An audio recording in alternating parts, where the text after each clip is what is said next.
Hello everyone, welcome to master academy. आज हम class 10 social science geography chapter 6 manufacturing industries पढ़ेंगे। ये chapter को मैं 2 पार्ट्स के अंदर डिवाइड करूँगी। इस वीडियो के अंदर हम मैन्युफैक्चरिंग इंडस्ट्रीज का हाफ चैप्टर कंप्लीट करेंगे और नेक्स्ट वीडियो के अंदर rest of the half part है वो कंप्लीट करेंगे। So let's start. On the occasion of Diwali, Harish went to a market with his parents. They purchased shoes and clothes for him. His mother purchased utensils, sugar, tea, and diyas, earthen lamps. Harish observed that the shops in the market were flooded with items for sale. He wondered how so many items could be made in such large quantities. His father explained that shoes, clothes, sugar, etc. are manufactured by machines in large industries.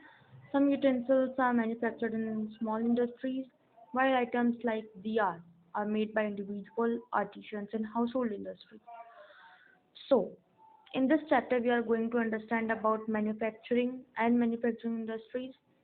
इसके अंदर हमें बताया गया है कि कुछ चीज़ें large industries के अंदर मैन्युफैक्चर होती हैं, कुछ चीज़ें स्मॉल इंडस्ट्रीज के अंदर और कुछ चीज़ें हाउस होल्ड इंडस्ट्री के अंदर। हम वही सब इस चैप्टर के अंदर पढ़ेंगे। तो सबसे पहले हम ये जानेंगे व्हाट इज मैन्युफैक्चरिंग।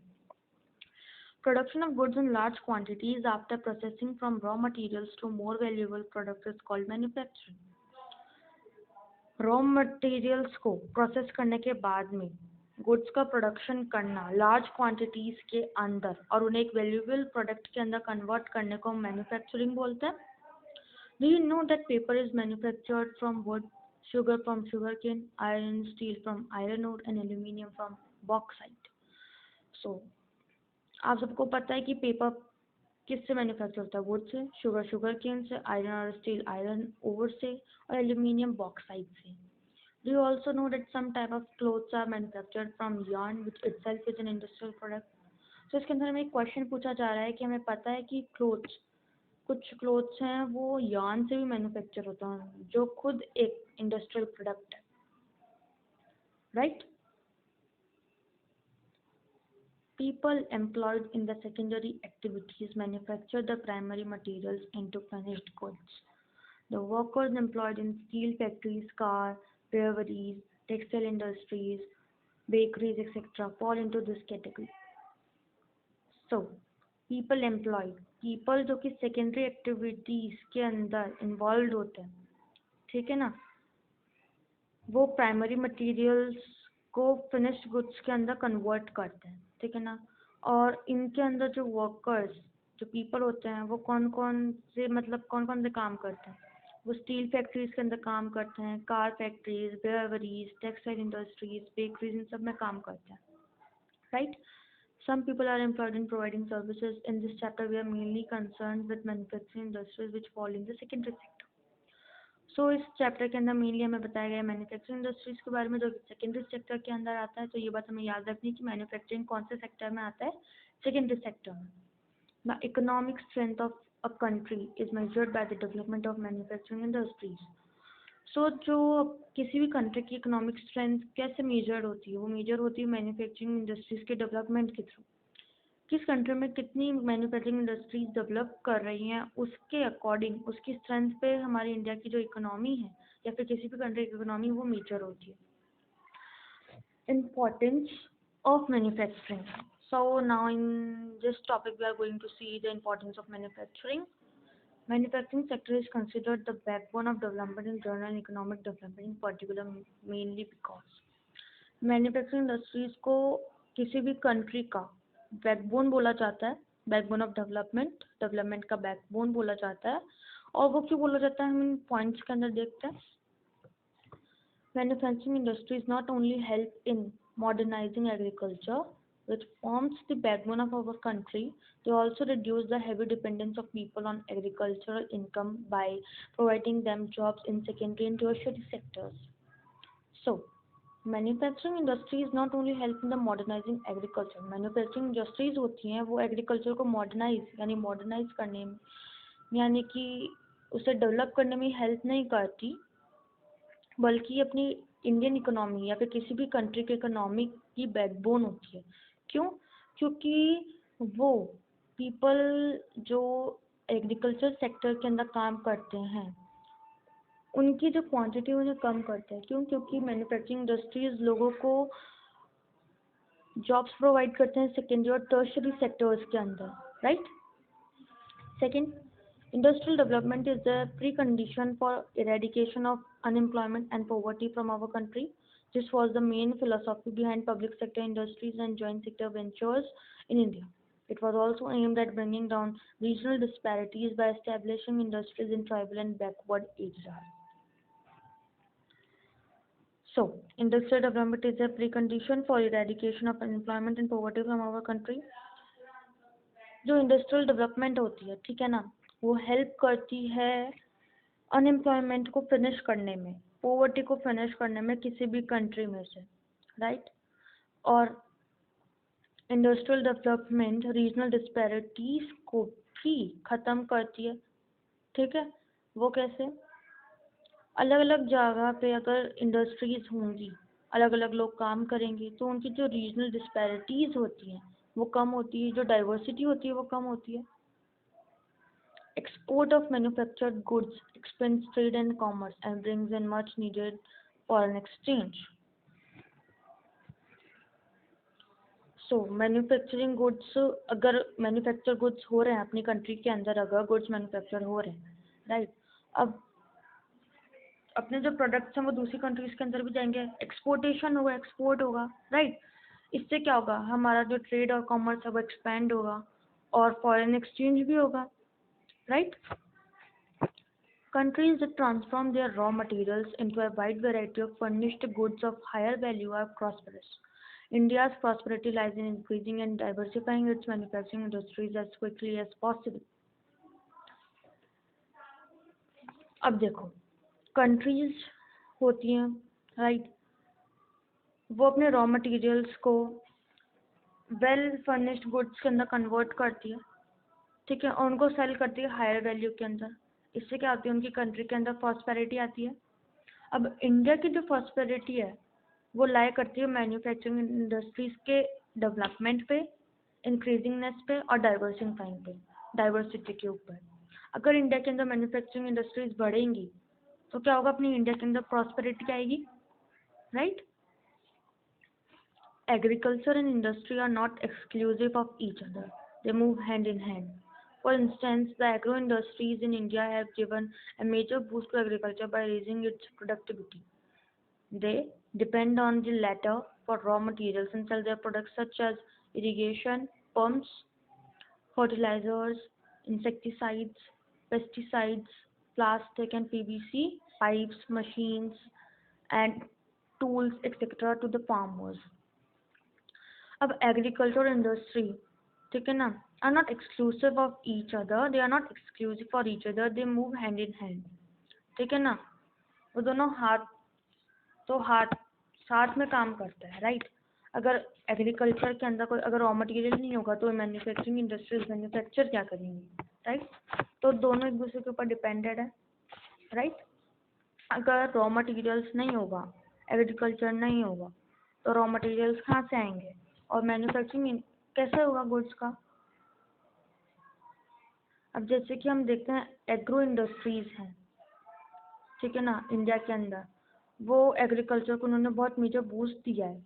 अब देखो एग्रो इंडस्ट्रीज है वो क्या करती है? एग्रीकल्चर को अलग अलग चीज़ें प्रोवाइड करती हैं, जैसे कि irrigation pumps, fertilisers, insecticides, pesticides, plastic farmers को। अब इससे क्या होगा? एग्रीकल्चर भी अच्छा होगा, रॉ मटेरियल्स भी आएंगे। Thus, development and competitiveness of manufacturing industry has not only assisted agriculturists in increasing their production, but also made the production process very efficient. So, development and competitiveness of manufacturing industries, right? उन्होंने boost दिया है agriculturist में, उन्होंने जो production process था उसको बहुत ज़्यादा एफिशिएंट भी बनाया है और प्रोडक्शन को इंक्रीज भी करा है। In the present day world of globalization, our industry needs to be more efficient and competitive. Self-sufficiency alone is not enough. Our manufactured goods must be at par in quality with those in the international market. Only then we will be able to compete in the international market. So, अब जो present day है, world है globalisation का, उसके अंदर हमारी जो industry है उसको थोड़ा बूस्ट करने की ज़रूरत है, अपने आप को बहुत ज़्यादा एफिशिएंट बनाने की ज़रूरत है और ज़्यादा कॉम्पिटिटिवनेस लाने की ज़रूरत है। सेल्फ सफिशिएंसी होती है वो अकेली काफ़ी नहीं होती है, राइट। हमारे जो गुड्स हैं, मैन्युफैक्चर्ड गुड्स हैं, उनको दूसरे इंटरनेशनल जो गुड्स होते हैं उनकी जो क्वालिटी के साथ मैच होना चाहिए उनका। अगर लो क्वालिटी के होंगे तो कौन खरीदेगा? कोई नहीं खरीदेगा। मैच करना चाहिए ना, लेवल के साथ मैच करना चाहिए, उसके लेवल को टच करना चाहिए, तब जाके क्या होगा, जो हमारे गुड्स हैं, मैन्युफैक्चर गुड्स हैं, वो बिकेंगे, right. Contribution of industry to national economy. So, contribution of industry to national economy. Over the last 2 decades, the share of manufacturing sector has stagnated. Means it is not developing.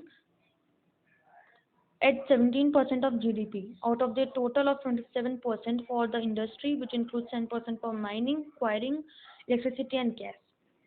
Last 2 decades से, यानी कि 20 सालों से जो हमारी manufacturing sector है वो develop नहीं कर पा रही है। वो 17% के ऊपर ही अटक चुकी है, मतलब जीडीपी में 17% के ऊपर ही अटक चुकी है, ना उससे बढ़ रही ना उससे कम हो रही, ठीक है ना, डेवलप ही नहीं कर रही, स्टैग्नेट हो चुकी है।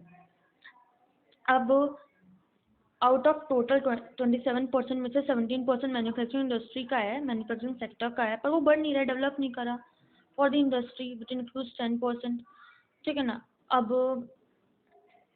27% जो है वो इंडस्ट्री का है, जिसके अंदर 10% माइनिंग के लिए, क्वायरिंग के लिए और इलेक्ट्रिसिटी और गैस के अंदर वो इंक्लूड करता है। तो उनमें से हमारा जो मैन्युफैक्चरिंग सेक्टर है, मैन्युफैक्चर करने वाला, वो स्टेगनेट हो चुका है, बढ़ नहीं रहा, तो ये बहुत बुरी बात है, उसे ग्रो करना चाहिए, डेवलप करना चाहिए। The trends of growth rate in manufacturing over the last decade has been around 7% per annum. सो जो हमारी मैन्युफैक्चरिंग सेक्टर का जो पूरा ग्रोथ रेट है वो पर हर साल, यानी कि पूरे एक साल में 7% के समथिंग होता है। Desired growth rate over the next decade is 12%। अब अनुमान के हिसाब से, हमारे हिसाब से, मतलब जो इकोनॉमिस्ट हैं वो सोच रहे हैं कि नेक्स्ट डिकेड जो होगा, अगले 10 सालों में हमारा जो मैन्युफैक्चरिंग सेक्टर के अंदर जो 7% है पर एनम ट्रेंड है, वो 12% डेवलप कर जाएगा, ऐसा सोच रहे हैं economist. Since 2003, manufacturing is once again growing at the rate of 9 to 10% per annum. 2003 से जो मैन्युफैक्चरिंग है वो डेवलप कर रही है थोड़ा थोड़ा, ठीक है। अब 7% से वो 9 to 10% पर एनम इंक्रीज कर रही है अपने आप को। The National Manufacturing Competitiveness Council (NMCC) has been set up with this objective only. अब जो नेशनल मैन्युफैक्चरिंग कॉम्पिटिटिव काउंसिल है उसे इसी ऑब्जेक्टिव के लिए बनाया गया है ताकि वो मैन्युफैक्चरिंग इंडस्ट्रीज हैं, मैन्युफैक्चरिंग जो सेक्टर्स हैं उनको डेवलप करवा सके। इसी ऑब्जेक्टिव के थ्रू जो एनएमसीसी को है वो बनाया गया है, सेटअप करा गया है। अब हम देखेंगे industrial location. Industrial location are complex in nature. These are influenced by availability of raw materials, labor, capital, power and market etc. जो इंडस्ट्रियल लोकेशन यानी जो इंडस्ट्रीज की लोकेशन होती है वो बेस्ड होती है रॉ मटेरियल की अवेलेबिलिटी पर, लेबर की अवेलेबिलिटी पर, capital, power, market, entrepreneur and infrastructure की अवेलेबिलिटी के ऊपर जो इंडस्ट्रीज हैं वो अपनी लोकेशन तय करती है। They set up their industries on that particular location. अब इंडस्ट्रीज को ऐसी लोकेशन चाहिए जहाँ पे रॉ मटेरियल्स भी अच्छी मात्रा में हो, लेबर भी हो, कैपिटल भी हो, पावर भी हो, मार्केट भी हो, इंफ्रास्ट्रक्चर भी हो, वो सब फैसिलिटीज़ वहाँ पे हो और उनका जो कॉस्ट है, जो उनका जो प्राइस है वो कम हो, राइट। अब हर कोई फ़ायदे के अंदर ही करेगा ना, अगर उनको एक साथ कोई चीज़ मिल रही है तो हर कोई अपनी इंडस्ट्री वहीं पे सेटअप करेगा। अब ऐसा तो है नहीं कि किसी ने अपनी जो इंडस्ट्री है वो रेगिस्तान के अंदर खड़ी कर दिया। अब रेगिस्तान के अंदर रॉ मटेरियल, लेबर कुछ मिलेगा क्या? नहीं मिलेगा ना। तो इंडस्ट्रीज कहाँ पे बेस्ड होती हैं? ऐसी जगह पे जहाँ पे फैसिलिटीज़ है ना वो सारी हों। It is really possible to find all these factors available at one place. अब ये पॉसिबल नहीं है, बहुत ही ज़्यादा कम पॉसिबल होता है कि जो सारे फैक्टर्स हैं वो एक साथ हों। अलग अलग जगह पे होते हैं माना, पर ऐसी जगह पे मतलब manufacturing activities tends to locate at the most appropriate place where all the factors for industrial location are either available और can be arranged at lower cost. So अब मैन्युफैक्चरिंग इंडस्ट्रीज क्या करती हैं, ऐसी जगह पे अपनी इंडस्ट्री को सेटअप करने की कोशिश करते हैं जहाँ पे सारे फैक्टर्स हो, या फिर जहाँ से जितने भी फैक्टर्स हैं उनको लो कॉस्ट के ऊपर लो प्राइस के अंदर खरीदा जा सके, right. After an industrial activity starts, urbanization follows. Sometimes industries are located in or near the cities. कभी इंडस्ट्रीज सिटीज के नियर भी होती है, पास में भी होती है, और कभी दूर भी होती है। So industrialization and urbanization go hand in hand. Industrialisation और अर्बनाइजेशन क्या होते हैं, हैंड इन हैंड मूव करते हैं, ठीक है ना, दोनों एक दूसरे के ऊपर डिपेंड करते हैं। Cities provide markets and also provide services such as banking, insurance, transport, labor, consultants and financial advice etc. to the industry. अब cities क्या provide करती हैं, cities हैं वो इंडस्ट्रियलाइजेशन को, इंडस्ट्रीज को सर्विसेज प्रोवाइड करती है, मार्केट को सर्विसेज प्रोवाइड करती है, जैसे बैंकिंग हो गया, इंश्योरेंस हो गया, ट्रांसपोर्ट हो गया, लेबर हो गया, ठीक है ना, फाइनेंशियल एडवाइस हो गई, ये सारी जो फैसिलिटीज है वो इंडस्ट्री को प्रोवाइड करती है। Many industries tend to come together to make use of the advantages offered by the urban centers known as agglomeration economies. Gradually, a large industrial agglomeration takes place. Okay, so कुछ industries होती हैं वो advantage लेती हैं urban centres का, ठीक है ना, जहाँ पे सारी फैसिलिटीज़ होती हैं एग्लोमरेशन इकोनॉमीज, यानी कि मैंने जो अभी बताया ना, जितनी भी फैसिलिटीज़ चाहिए होती हैं इंडस्ट्रियल लोकेशन को, फैक्टर्स चाहिए होते हैं, वो सारी अर्बन सेंटर्स होते हैं वो प्रोवाइड करते हैं, उनके एडवांटेजेस भी लेती हैं कुछ industries. In the pre-independence period, most manufacturing units were located in places from the point of view of overseas trade such as Mumbai, Kolkata, China, etc. Consequently, there emerged certain pockets of industrially developed urban centers surrounded by a huge agricultural rural hinterland. So, कुछ industries ने अपने आप को setup करा है overseas trade पे, ठीक है ना, व्यू ऑफ ओवरसीज ट्रेड पे, यानी कि मुंबई, कोलकाता, जहाँ में ज़्यादा इंडस्ट्रीज, मतलब जहाँ पे ज़्यादा बिकता है, जहाँ पे ज़्यादा काम आता है, ठीक है ना, famous places like Mumbai, Kolkata, Chennai, वहाँ पे सेटअप करते हैं क्योंकि वहाँ पे सारे वो भी होते हैं, फैसिलिटीज़ भी प्रोवाइडेड होती हैं, that's why. The key to decision of the factory location is the least cost. अब जो की होती है डिसीजन, जो key to decision of the factory location का डिसीजन कहाँ पे होता है, ऐसी जगह पे जहाँ पे बहुत ही कम पैसा लगे, ज़्यादा पैसा ना लगे, सभी फैक्टर्स हैं वो लो कॉस्ट के अंदर मिल जाए। अब government policies and specialise labour also influence the location of industry. अब जो गवर्नमेंट की पॉलिसीज होती हैं और जो लेबर होता है वो भी इन्फ्लुएंस करते हैं इंडस्ट्रीज की लोकेशन को। अच्छा, अगर अच्छे लेबर होगा वो भी इन्फ्लुएंस करता है और गवर्नमेंट पॉलिसीज भी इन्फ्लुएंस करती है। Classification of industries list the various manufactured products you use in your daily life such as transistors, electric bulbs, vegetable oil, cement, glassware, petrol, matches, scooters, automobiles, medicines, and so on. If we classify the various industries based on a particular criterion, then we would be able to understand their manufacturing better. Industries may be classified as follows on the basis of source of raw materials used. So पहला classification है on the basis of source of raw materials use. Raw materials का जो source होता है उनके basis के ऊपर industries को क्लासिफाई करा गया है, agro based and mineral based. Agro based जो एग्रीकल्चर से हमें रॉ मटेरियल्स मिलते हैं, यानी कि cotton, woollen, jute, silk, textile, rubber, sugar, T, coffee, edible oil, ये सारे एग्रो बेस्ड के अंदर आते हैं। ऐसे रॉ मटेरियल्स जो हमें एग्रीकल्चर से मिलते हैं उन्हें हम एग्रो बेस्ड रॉ मटेरियल्स बोलते हैं। और मिनरल बेस्ड जो हमें स्टील एंड आयरन ओर जो होते हैं, खदान होती है, माइनिंग पर्पज से हमें मिलती है, उसमें मिनरल बेस्ड आते हैं, जैसे कि iron and steel, cement, aluminium, machine tools, petrochemicals, जो एग्रीकल्चर से नहीं आते हैं, ठीक है ना, जो एग्रीकल्चर से जो रॉ मटेरियल्स हमें नहीं मिलते उन्हें हम मिनरल बेस्ड बोलते हैं, राइट। नेक्स्ट क्लासिफिकेशन है according to their main role. अब उनके रोल के अकॉर्डिंग भी इंडस्ट्रीज को क्लासिफाई करा गया है। पहला, Basic or key industries which supply their products or raw materials to manufacture other goods. Example, iron, steel and copper smelting, aluminum smelting. Second, consumer industries that produce goods to direct use by the consumer. Sugar, toothpaste, papers, sewing machines, fans, etc. So, पहला basic और की industries. ऐसी industries देखो जो raw materials को है ना supply करती है मैन्युफैक्चर करने के लिए. ठीक है ना. जैसे आयरन और स्टील है. आयरन और स्टील वो एक बेसिक रॉ मटेरियल है. ठीक है ना. आयरन और स्टील जब तक उसे किसी चीज़ के अंदर कन्वर्ट नहीं करेंगे वो हमारे क्या यूज़ आएगा. कुछ नहीं आएगा ना. उसे मैन्युफैक्चर नहीं करेंगे तो इसलिए आयरन और स्टील क्या हुआ. वो क्या हुआ एक रॉ मटेरियल हुआ जिससे सप्लाई करते हैं इंडस्ट्रीज को, मैन्युफैक्चरिंग इंडस्ट्रीज को. राइट. अब कंज्यूमर इंडस्ट्रीज ये जो आयरन और स्टील है वो बेसिक इंडस्ट्रीज के अंदर आएगा. क्यों. क्योंकि वो सप्लाई करते हैं प्रोडक्ट्स को, रॉ मटेरियल्स को मैन्युफैक्चर करने के लिए दूसरे गुड्स को. ठीक है.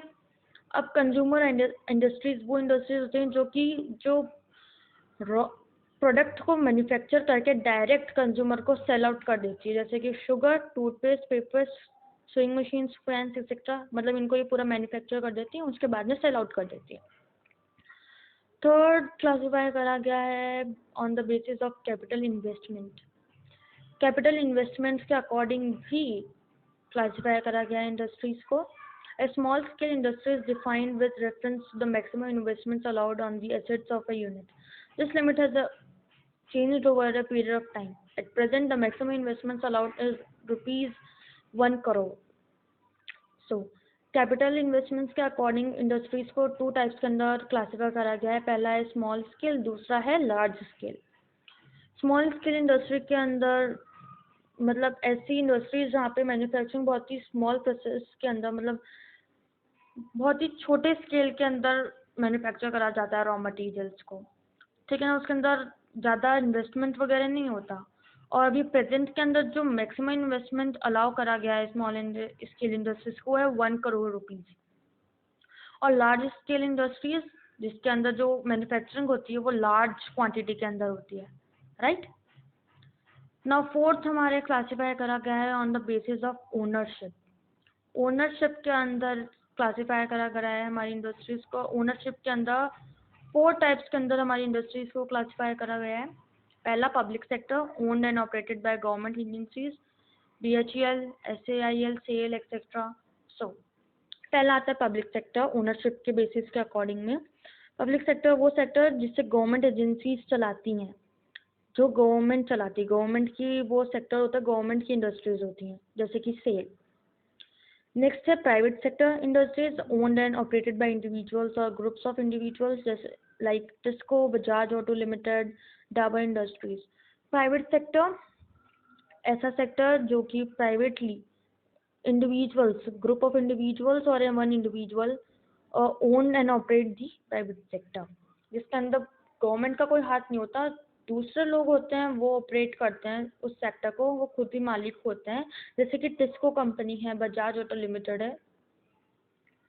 थर्ड है joint sector industries which are jointly run by the state and the individuals और a group of individuals. Oil India limited oil is jointly owned by public and private sector. अब joint sector के अंदर ऐसा sector है ये sector जिसके अंदर public और प्राइवेट सेक्टर दोनों जॉइंट होते हैं, दोनों मिलके एक इंडस्ट्री को चलाते हैं. जैसे कि oil India limited, then cooperative sector. So हमारा फोर्थ जो क्लासिफिकेशन है ओनरशिप की बेसिस के अकॉर्डिंग वो है cooperative sector.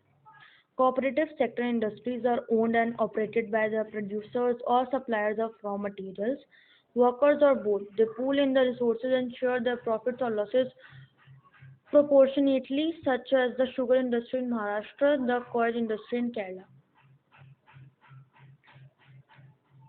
So, cooperative sector ऐसे सेक्टर ऐसी इंडस्ट्रीज होती हैं जो कि ऑपरेट होती है जो रॉ मटेरियल्स के सप्लायर्स या फिर जो प्रोड्यूसर्स होते हैं वो कोऑपरेटिव सेक्टर जो इंडस्ट्रीज होती हैं उनको ऑपरेट करते हैं, उनको चलाते हैं. मतलब कि ऐसे लोग जिन्होंने खुद ही अपना रॉ मटेरियल बनाया, अब उसी को वो खुद ही मैन्युफैक्चर कर रहे हैं और खुद ही सेल आउट कर रहे हैं वो. ठीक है ना. और फिर वो एक साथ ही अपना प्रॉफिट लॉस सब कुछ एक साथ शेयर करते हैं, खुद ही अपने रॉ मटेरियल से प्रोडक्ट्स बनाते हैं, उन्हें सेल आउट कर देते हैं, जैसे कि शुगर इंडस्ट्री महाराष्ट्र के अंदर और कोई इंडस्ट्री केरला के अंदर. Now, based on the bulk and weight of raw material and finished goods. So now our sixth classification. Okay, sixth classification on the basis of bulk and weight of raw materials and finished goods. It is divided into two parts, that is heavy industries and light industries. Heavy industries जिसके अंदर जो material होता है या फिर जो manufacturing जो finish product होता है वो हैवी होता है, बल्कि होता है, ज़्यादा क्वांटिटी के अंदर भी होता है और हैवी भी होता है. और लाइट इंडस्ट्रीज जिसके अंदर मटेरियल्स की जो वेट होता है वो लाइट होता है, कम होता है, हैवी नहीं होते वो ज़्यादा, और ज़्यादा क्वांटिटी के अंदर भी नहीं होते. For example in heavy industries iron steel क्या होता है, हैवी भी होता है, बल्कि भी होता है, राइट. और लाइट इंडस्ट्रीज का हम एग्जांपल ले सकते हैं इलेक्ट्रिकल इंडस्ट्रीज. लाइट इंडस्ट्रीज के अंदर इलेक्ट्रिकल इंडस्ट्रीज मतलब उसके अंदर जो सामान होते हैं, जो रॉ मटेरियल्स होते हैं वो हैवी नहीं होते, बल्कि नहीं होता है, और ज़्यादा क्वांटिटी के अंदर भी नहीं आते, राइट. सो इस वीडियो में बस इतना ही. बाकी का जो रेस्ट ऑफ द पोर्शन है वो मैं नेक्स्ट वीडियो के अंदर कवर अप करूँगी. जब तक इस वीडियो को अच्छे से देखें, समझें, कुछ समझ में ना आए तो मुझसे पूछें एक कमेंट के थ्रू.